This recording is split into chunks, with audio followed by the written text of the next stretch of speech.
శర్మిష్ఠ ఒక 22 సంవత్సరాల అమ్మాయి పూణేలో చదువుకుంటుంది. అమ్మాయి ప్రస్తుతానికి గురుగ్రామ్ లో ఉంటే, హర్యానాలోని గురుగ్రామ్ ఆల్మోస్ట్ ఢిల్లీ బార్డర్ దగ్గర ఉంటుంది, 30-40 కిలోమీటర్ల దగ్గర. అక్కడికి వెస్ట్ బెంగాల్ పోలీసులు వచ్చి ఆ అమ్మాయిని వెంటనే అరెస్ట్ చేసి అక్కడ లోకల్ కోర్టుకు పట్టుకెళ్లి పర్మిషన్ తెచ్చుకొని వెంటనే కార్ ఎక్కించి బై రోడ్ వెస్ట్ బెంగాల్ తీసుకొచ్చి అక్కడ అలీపూర్ కోర్టులోకి పట్టుకెళ్లి ఇరు వర్గాలు చేసిన వాదోపవాదాలు జడ్జి విన్న తర్వాత ఆ అమ్మాయిని రిమాండ్ లోకి పట్టుకెళ్తుండగా బయట ఒక జీప్ ఉంది, ఆ జీప్ ని ఎక్కెళ్ళాలి. ఆ జీప్ లోకి వెళ్లే ముందు బయటకు నిలబడి ఒక మాట అంది అమ్మాయి. ఇదెక్కడ హెరాస్మెంట్, ఇదేం democracy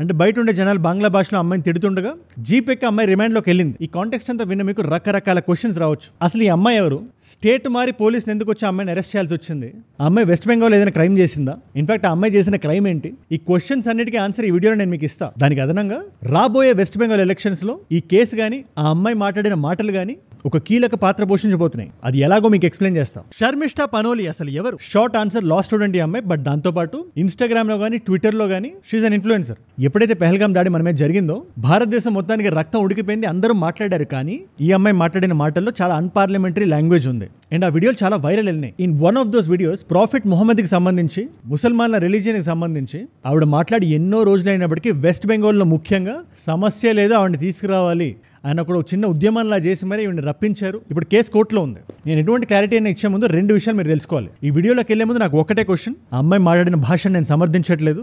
in fact it's very condemnable and ఏదైతే లాలో ఒక డ్యూ ప్రొసీజర్ ఉందో అది ఫాలో అవ్వాలి. కాకపోతే ఏ వెస్ట్ బెంగాల్లో అయితే పోలీసులు స్టేట్ దాటి మరి వెళ్ళి అమ్మాయిని తెచ్చారో అదే వెస్ట్ బెంగాల్లో అమ్మాయిని తీసుకురమ్మని చెప్పి కొంతమంది ముస్లింలు బయటికి వచ్చి బహిరంగంగా ఒక మాట అంటున్నారు, మా దేవుడిని ఎట్లా అంటది అమ్మాయి, పోలీసులు వెళ్ళి అమ్మాయిని తీసుకురండి లేకపోతే మేమే వెళ్ళి మేము చేయాల్సింది చేస్తామని. हमने पुलिस से ये कहा है कि वो दुनिया के किसी कोने में छिप जाए, आपको उसको ढूंढने का काम है कानून के तहत. अगर आप नहीं ढूंढ पाते हैं तो कलकत्ता के आम मुसलमान. మరి అది తప్పైతే ఇది కూడా తప్పే కదా. వీళ్ళ మీద మీరు ఎప్పుడు యాక్షన్ తీసుకుందాం అనుకుంటారు? సర్ తన్ సే జుదా అనే వ్యక్తిని మీరు ఏం చేద్దాం అనుకుంటున్నారు? It's a straight question. गुस्ताख रसूल की एक ही सजा, सर तन से जुदा. And these slogans are being heard very frequently in our country. Anyways దీని లీగల్ ఇంప్లికేషన్స్, లీగాలిటీకి మొరాలిటీకి ఉండే తేడా, దాంతో పాటు ఈ ఎంటైర్ శర్మిష్ఠ పనోలి స్టోరీని మనం ఒక న్యూట్రల్ లెన్స్ లో చూద్దాం. బిగినింగ్ నుంచి ఎండ్ వరకు ఏం జరిగిందో మీకు మొత్తం ఎక్స్ప్లెయిన్ చేస్తాను, దాని పొలిటికల్ ఇంప్లికేషన్స్ కూడా. అండ్ దెన్ యూ డిసైడ్ జరిగింది కరెక్టా కాదా అని. అండ్ నా సైడ్ నుంచి ఇలాంటి వీడియో మీకు రోజు కోటి వస్తుంది, every single day. Local issues తో పాటు ఇటు నేషనల్ ఇష్యూస్, ఇంటర్నేషనల్ ఇష్యూస్ మొత్తాన్ని తీసుకొచ్చి అందరికీ అర్థమయ్యే భాషలో మీ ముందు పెట్టేస్తా. అది నా బాధ్యత. మీలో చాలా మంది చూస్తున్నారు, ఒక నాలెడ్జ్ పిల్ల కన్స్యూమ్ చేస్తున్నారు. Thank you so much for that. మీ వల్ల ఎంతమందికి రీచ్ అవుతుందో తెలుసా? అలాంటి కొత్త వాళ్ళు మీరు ఒకళ్ళైతే నేను వీడియో పెట్టగానే మీ దగ్గర రావాలంటే కింద కనబడే సబ్స్క్రైబ్ బటన్ నొక్కి పెట్టేసుకోండి. నొక్కారుగా, డన్. శర్మిష్ఠ చేసిన పని గ్రావిటీ మీకు అర్థం కావాలంటే చిన్న పిట్ట కథ మీరు వినాలి. ఇవాళ రోజున మనం ఏదైనా స్కూల్ కానీ క్లాస్ రూమ్ కానీ వెళ్ళి మాట్లాడినప్పుడు జనరల్గా ఒక చిన్న స్టడీ చేశారు, మన దేశవ్యాప్తంగా ప్రపంచవ్యాప్తంగా కూడా. ఒకప్పుడు అంటే అడిగేటప్పుడు మీరు ఏమవుతారు అని 10 ఏళ్ల పిల్లల్ని 13 ఏళ్ల పిల్లల్ని అడిగితే నేను ఆస్ట్రోనాట్ అవుతాను, మూన్ దగ్గరికి వెళ్తాను అనేవాళ్ళు. 60s 70s ఆ టైంలో, ఎందుకంటే ఆ టైంలో లూనార్ మిషన్స్ ఇవన్నీ చాలా పాపులర్గా ఉండేవి. తర్వాత ఈ సినిమా యాక్టర్లు అవుతా, అమితాబ్ బచ్చన్ అవుతా, ధర్మేంద్ర అవుతా, లేదా రిషి కపూర్లో ఉండాలి, లేదా సూపర్ స్టార్ కృష్ణ గారిలో ఉండాలని చెప్పి 70s 80s ఆ టైం అంతా ఉండేది. ఇన్ఫాక్ట్ అది 90s 2010s వరకు వచ్చింది. కానీ ఎప్పుడైతే సోషల్ మీడియా వచ్చిందో 60 నుంచి 70% పిల్లలు నేను సోషల్ మీడియాలోకి వెళ్తే ఇన్ఫ్లుయెన్సర్ అవుతా అనడం మొదలుపెట్టారు. నో బై డిఫాల్ట్ ఇది గుడ్ థింగ్ బ్యాడ్ థింగ్ కాదు, ఇది ఎవరెవరి ఇష్టం వాళ్ళ వ్యక్తిగతం. కానీ ఎప్పుడైతే మనం సోషల్ మీడియాలోకి వస్తామో, వీడియోస్ క్రియేట్ చేయడం మొదలు పెడతామో, అది లాంగ్ ఫామ్ వీడియోస్ అవనివ్వండి, షార్ట్స్ అవనివ్వండి, రీల్స్ అవనివ్వండి, లేదా అంతెందుకు మనం రాసే ట్వీట్లు అవనివ్వండి, మనం రాసే ప్రతి అక్షరం వెనక ఎన్ని లైక్లు వస్తాయి అనే ఒక ఆలోచన ఉంటుంది. మనం మాట్లాడే ప్రతి మాట వెనక. ఇలాంటి టైంలోనే ఆత్మస్థైర్యం ఉండాలి, కొంచెం రెస్పాన్సిబిలిటీని ఎక్సర్సైజ్ చేయాలి, అది ఏ క్రియేటర్ అయినా. Let me give an example. ఈ శర్మిష్ఠ గారి ఎగ్జాంపుల్ మనం తీసుకుందాం. ఆవిడకి 22 సంవత్సరాలు. ఈ పెహల్గాం దగ్గర ఆవిడకి ట్రాక్షన్ రావడం మొదలుపెట్టింది. ఎప్పుడు పాకిస్తాన్ వాళ్ళని తిట్టడం వరకు ఓకే, వ్యంగ్యంగా ఉండొచ్చు, లాజికల్ పాయింట్స్ మాట్లాడొచ్చు, వాళ్ళ ప్రోపగండా మెషిన్ కుండ బద్దలు కొట్టినట్టు కొట్టేయచ్చు, ఇదంతా కరెక్టే. కానీ మనం మాట్లాడే భాష ఎప్పుడైతే దుర్భాషలాడే జోన్లోకి వెళ్తుందో అప్పుడు మనం లైన్ క్రాస్ చేస్తున్నాం. ఆవిడ ఇంటెంట్ కరెక్ట్ అయి ఉండొచ్చు, ఆవిడ కోపం జస్టిఫైడ్ అయి ఉండొచ్చు, కానీ ఏదైనా ఒక మాట మన నోటిని దాటిన తర్వాత దాన్ని మనం వెనక్కి తీసుకోవాలని చెప్పి ఊరికే అనరు మన పెద్దలు. ఇక్కడ కూడా అదే మిస్టేక్ జరిగింది. She started making videos. ఆ టైంలో మన సౌత్ బెల్ట్ లోకి అంతగా వచ్చిందో లేదో నాకు తెలియదు, మీరే చెప్పాలి. నా దాకా అయితే రాలేదు ఆ టైం చేసినప్పుడు. అంటే నేను కాంటెంట్ కన్జ్యూమ్ చేసేదే కొంచెం తక్కువ. కానీ నార్త్ బెల్ట్ లో ఎవరైతే ఉన్నారో వాళ్ళ మోస్ట్ ఆఫ్ దేర్ ఫీడ్స్ లోకి ఈ అమ్మాయి వచ్చేసింది. ఈ అమ్మాయి మాట్లాడే భాష కానీ తిట్లు కానీ బిగినింగ్ లో కొంచెం ఫన్ ఉండేవి, అందరు షేర్ చేసుకునేవాళ్ళు. కానీ ఎప్పుడైతే ఆ అమ్మాయి ఒక గీత దాటి మన దేశంలో ఉండే ఒక వర్గాన్ని ఎప్పుడైతే అవమానించిందో చాలా పెద్ద దుమారం అయిపోయింది. మీకు ఇది అందరికీ అర్థమయ్యేలా ఎలా చెప్పాలి? అమ్మాయి మాట్లాడిన భాష నేను ఇక్కడ మాట్లాడిన, ఆ వీడియో కూడా ఇక్కడ అది అనవసరం. కాకపోతే ప్రాఫెట్ మొహమ్మద్ అంటే ముస్లింల దైవం, ఆయనకు సంబంధించి చాలా అన్పార్లమెంటరీగా మాట్లాడింది ఈ అమ్మాయి. అక్కడ మన దేశంలో ఉండే ముస్లింలు అందరూ కూడా ఏంటి అమ్మాయి ఇలా మాట్లాడుతుంది, అమ్మాయి వెంటనే ఇన్ఫాక్ట్ ఆ పెట్టిన వీడియోని వెంటనే తీసింది, అన్కండిషనల్ అపాలజీ బయట పెట్టింది. అయినప్పటికీ ఇట్స్ టూ లేట్. అందరూ అమ్మాయి మీద పడిపోవడం మొదలు పెట్టారు, డిలీట్ అయిపోయిన వీడియోని సర్క్యులేట్ చేయడం, ఈ అమ్మాయి మీద వాళ్ళు కూడా అసభ్యకరమైన మాటలు మాట్లాడడం, ఒక ఆడపిల్ల మాన ప్రాణాలకి భంగం కలిగేలా మాట్లాడడం, ఇదంతా కంటిన్యూస్ గా జరగడం మొదలుపెట్టింది. ఇది ఎక్కడ దాకా వెళ్ళిందంటే వెస్ట్ బెంగాల్లో ఈ అమ్మాయిని అరెస్ట్ చేస్తారా చేయరా, చేయకపోతే మేమేం చేస్తామో మాకే తెలీదు అని పోలీసులకు వార్నింగ్ ఇస్తే మమతా బెనర్జీ గారు అండర్లో ఉండే లా అండ్ ఆర్డర్ ఈ పోలీసులు ఏం చేశారంటే వెంటనే వెళ్ళి అమ్మాయిని అరెస్ట్ చేసి తీసుకొచ్చారు. ఆ అమ్మాయి మీద ఏ కేసులు వేసారో అన్నీ చెప్తా నేను.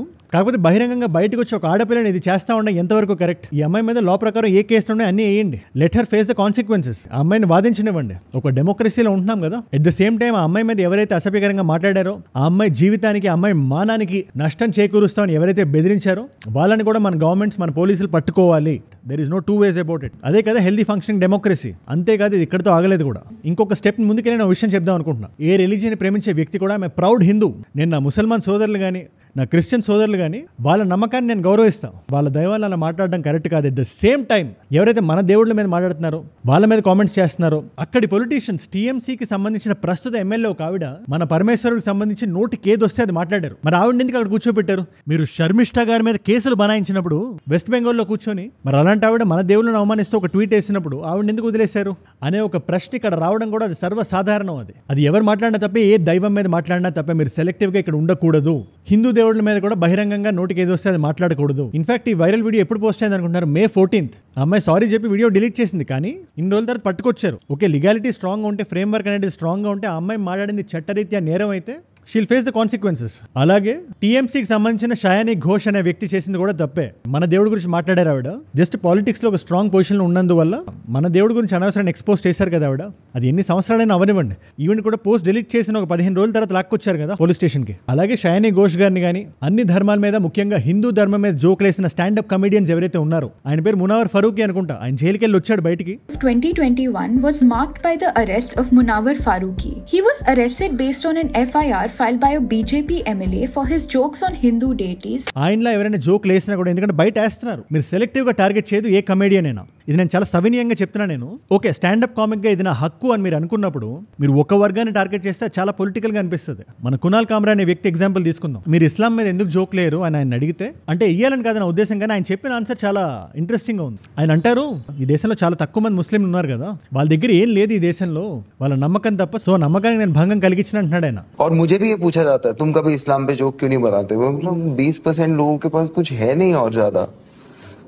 All I see the average Muslim in this country has is their faith. అంటే ఎక్కువ మంది మెజారిటీ జనాలు ఉంటే ఆ నమ్మకానికి భంగం కలిగించొచ్చా? వాళ్ళ దేవుళ్ళని ఏదైనా అనేయచ్చా? లేదా వాళ్ళ మతం మీద జోకులు ఇచ్చా, వాళ్ళ ట్రెడిషన్స్ మీద నవ్వుకోవచ్చా? ఒక వైపు చేసింది తప్పైతే రెండో వైపు చేసింది కూడా తప్పని మనం ఒప్పుకోవాలి. That is the moral of the story. ఇవాళ మనం కొత్తగా ఏదైనా నేర్చుకుంటున్నాం అనుకుంటే అదే. నేను శర్మిష్ఠ గారిని వెనకేసుకొని రండి అని నేను చెప్పట్లేదు. ఆవిడ కోపంలో అర్థం ఉన్న, ఆవిడ మాటల్లో రెస్పాన్సిబిలిటీ లేదు. ఆవిడ ఇంతగా మీరు మెడ పట్టుకొని వచ్చి హెరాస్ చేసినప్పుడు అన్ని మతాలకి మీరు అలాగే ఉండండి.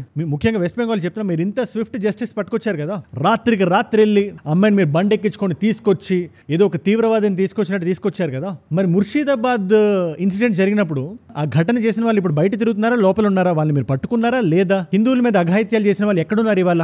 It's a straight question. అంటే మీకు ఓట్లకు ఎవరైతే బాగా పనికొస్తారో వాళ్ళకి మాత్రం న్యాయం బాగా జరిగితే చాలు. వాళ్ళు బయట దేశస్తులైనా పర్వాలేదు, వాళ్ళు ఇండియాకి సంబంధించిన వాళ్ళ, బయట వాళ్ళ, రోహింగ్యాల, బంగ్లాదేశీల మనకు అనవసరం. ఆడు మనకు వచ్చి ఓటేస్తున్నాడా, కళ్ళు మూసుకొని టీఎంసీకి ఓటు గుద్దుతున్నాడా, పర్ఫెక్ట్. ఈ ద్వంద్వ వైఖరి కరెక్ట్ కాదని నా ఉద్దేశం. దీన్ని హిందీలో దోగ్లాపన్ అని కూడా అంటారు. ఏ దోగ్లాపన్ అబ్సె నహీ చలేగా. ఓకే, ఇన్ ఎనీ కేసు అమ్మాయి మీద ఏ కేసు వేశారు అనే డౌట్ మీకు వస్తే, సిఆర్పిఎఫ్ సెక్షన్ 196 అంటే బై డిఫాల్ట్ ఇది పనిషబుల్ సెక్షన్ కాదు, కానీ ఈ పర్టికులర్ సెక్షన్ మనకి ఏం చెప్తుంది? ఏవైతే కమ్యూనల్ హేట్రెడ్ ని పెంపొందించేవి కానీ, సెడిషన్ చేసినా కానీ, అంటే మన దేశానికి వ్యతిరేకంగా మాట్లాడినా కానీ, మత ప్రాతిపదికన ఇన్సల్ట్ చేసినా కానీ, పబ్లిక్ మిస్చిఫ్ చేసిన, ఫేక్ న్యూస్ ని ప్రచురించిన, వాటి కరెస్పాండింగ్ సెక్షన్స్ ఉంటాయి కదా, సెక్షన్ 153A అని, 295A అని, 505(1) అని, ఇవన్నీ ఐపీసీ సెక్షన్లు. ఈ మన బిఎన్ఎస్ సెక్షన్ మారినప్పుడు వాటి నంబర్లు మారిపోతాయి, కానీ ఇలాంటివి అమ్మాయి చేసింది కాబట్టి వీటికి ఎలాంటి రూల్ ఫాలో అవ్వాలి, ఎలాంటి పనిష్మెంట్ ఇవ్వాలి అని చెప్పే సెక్షన్ ఈ 196.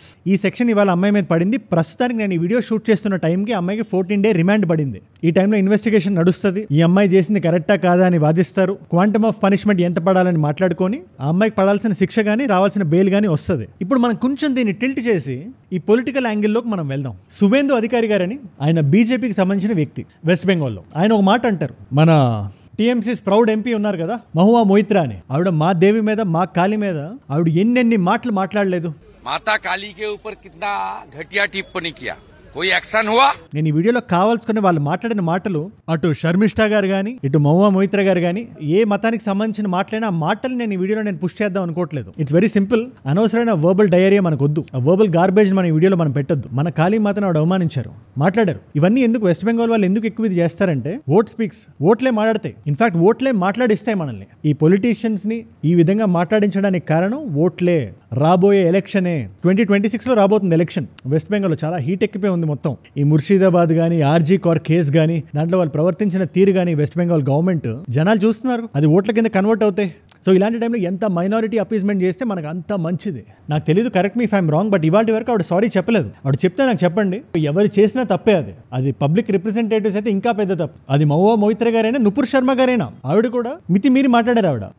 బట్ ఆవిడ మీద ఏదైతే చంపేస్తాం, మిమ్మల్ని ఇది చేస్తాం అది చేస్తాం దాడి చేస్తాం అని చెప్పి మాట్లాడిన వాళ్ళు ఎందుకు అంత ఫ్రీగా తిరుగుతున్నారు బయట? అంటే అబ్యూస్ చేయడం అంత ఫ్యాషన్ అయిపోయిందా? ఒక ఆడపిల్ల మీద మనం ఏదైనా మాట్లాడచ్చు, మనల్ని ఎవరు ఏం చేయరు. సో ఈ రాజకీయం ఇక్కడ చేయడం కరెక్ట్ కాదనేది నా అభిప్రాయం. అట్ ద సేమ్ టైం మీరు మతాలకి అంత స్ట్రిక్ట్ గా మీరు ఉంటే, ఏ స్టేట్ అయినా అన్ని మతాలకి అంతే స్ట్రిక్ట్నెస్ మీరు ఉంచండి. ఏ మతానికి సంబంధించి మాట్లాడినప్పుడైనా ఎవరైనా ఒళ్ళు దగ్గర పెట్టుకుని ఉండాలి. అది హిందూ మతమైనా ఇస్లాం అయినా. ఈ ఎంటైర్ సిచ్యువేషన్ మీద మీ అభిప్రాయం ఏంటి? నాకు ఖచ్చితంగా కింద కామెంట్స్లో రాయండి. మీరు ఏమనుకుంటున్నారు అనేది నేను తెలుసుకోవాలి. అట్ ద సేమ్ టైం నిజం చెప్తున్నాను కదా, మన పాలిటిక్స్కి అనుకూలంగా ఉన్నాయని చెప్పి ఎవరైనా దుర్భాషలు ఆడినప్పుడు వాళ్ళు మనం వెనకేసుకొని రాకూడదు. అది మనకు మొదటిగా మోసం వస్తుంది. అది మన కాజ్ని డైల్యూట్ చేస్తుంది. పాకిస్తాన్ గురించి ఎంతైనా మాట్లాడవచ్చు, దాంట్లో ఎటువంటి తప్పు లేదు. ఉగ్రవాదాన్ని స్పాన్సర్ చేస్తున్న స్టేట్ అది. బట్ ఏం మాటలు వాడి మనం దూషిస్తున్నాం అనేది చాలా చాలా ఇంపార్టెంట్. అండ్ పాలిటిక్స్లోకి వస్తే ఇవాళ మనం బయటికి పంపిద్దాం, మన సిటిజన్స్కి రావాల్సిన రైట్స్ వాళ్ళకి రావాలి. బయట అనవసరంగా 2-3 కోట్ల మంది బయట వాళ్ళు ఉన్నారు మన దగ్గర. వాళ్ళు రోహింగ్యాలు, కుక్కీలు, వీళ్ళు వాళ్ళు అందరూ మొత్తం వచ్చేసి ఈ పాకిస్తాన్ వాళ్ళు ఎంతో మంది స్లీపర్ సెల్స్ లాగా మన దేశాన్ని నాశనం చేస్తారంటే ఫస్ట్ అడ్డుకుంటుంది ఎవరు? వెస్ట్ బెంగాల్ కదా. మీరు మన దేశాన్ని అండర్మైన్ చేయకండి. రూలింగ్ పార్టీకి అగేన్స్ట్ గా మాట్లాడండి. కానీ మీరు ఆపరేషన్ సింధూర్ని అంటుంటే మోదీని అంటున్నట్టు ఎందుకు ఫీల్ అవుతున్నారు మీరు? మోదీ గారు ఒక భాగం మాత్రమే. ఆయన అడ్వర్టైజ్ చేసుకుంటారు, అది కరెక్టో కాదో అది పక్కన పెడదాం మనం. బట్ ఆపరేషన్ సింధూర్ చేసింది ఎవరు? మన Indian air force. It's not BJP air force or Congress air force or TMC air force కాదు. అది ఇండియన్ ఎయిర్ ఫోర్స్ అని ఊరికే అనట్లేదు కదా. మీరు ఆపరేషన్ భంగం కలిగించేలా మాడతారా? సింధూర్ అనే పదాన్ని మీద జోకులు వేస్తారు మీరు. 1 నేషన్ 1 హస్బెండ్ అని మీరు జోకులు వేస్తున్నారు కదా. అది మన దేశాన్ని అవమానిస్తున్నట్టు. అది అందుకని కొంచెం జాగ్రత్తగా మాట్లాడాలి. మీరు ఇంటింటికి బయటకు వచ్చి సింధూర్ వేస్తారంటున్నారు. వాళ్ళు ముగ్గులు వాళ్ళు వేసుకుంటారు. మీరు అందరికీ సింధూరాలు వేయాల్సిన అవసరం లేదు అని మీరు మాట్లాడితే దానికి అర్థం ఏంటి? నాకు తెలియక అడుగుతున్నా. నేను మాత్రం చాలా ఆనెస్ట్గా చెప్తున్నా. ఏ పార్టీ వస్తుందో తెలియదు కానీ వెస్ట్ బెంగాల్కి మాత్రం ఒక చేంజ్ రావాలి. ముర్షిదాబాద్ అనేది ఒక డార్క్ చాప్టర్లో ఒక బ్లాక్ డేలా మనం గుర్తుపెట్టుకోవాలి. అది మళ్ళీ రిపీట్ అవ్వకూడదు. ఏ మతానికి సంబంధించి ఒకరినొకరు దూషించుకోకూడదు. ఎవరి నమ్మకాన్ని మనం గౌరవం ఇవ్వాలి. ఎవరికి అన్యాయం జరిగినా అందరూ గొంతెత్తి మాట్లాడాలి. ముత్యాలమ్మ టెంపుల్లో జరిగిన దానికి ముసల్మాన్ రావాలి, క్రిస్టియన్స్ రావాలి. అలాగే ఇవాళ శర్మిష్ఠ ఏమైనా తప్పుగా మాట్లాడితే అన్ని మతాల వాళ్ళు ఆవిడని ఖండించాలి. అట్ ద సేమ్ టైం ఆవిడకి ఇవ్వాల్సిన డెమోక్రటిక్ రైట్ని ఆవిడకి ఇవ్వాలి. She has to stand up and answer. ఆవిడ ప్రాణాలను ఇది చేస్తాం, ఆవిడ మానాన్ని ఇది చేస్తాం అంటే చాలా తప్పది. ఎవరు అలా మాట్లాడకూడదు. మాట్లాడిన కూడా బొక్కలో తీసుకొని వేయాలి. ఇవాళకి నేను చెప్తున్నాను కదా, మీరు బయటికి వచ్చి బహిరంగంగా ధమ్కీలు ఇస్తున్నారు. వీడియో బిగినింగ్ లో కూడా చెప్పాను నేను. అసలు అట్లా చేస్తారు పోలీసులు. మేము బయటికి వెళ్ళి చంపేస్తాం అంటే అలా అన్నోడు ఇంకా ఎందుకు బయట తిరుగుతున్నాడు? నాకు తెలియక అడుగుతున్నాను నేను. అలా అన్నవాడిని ఎందుకు మీరు కోర్టు ముందు నిలబెట్టలేదు?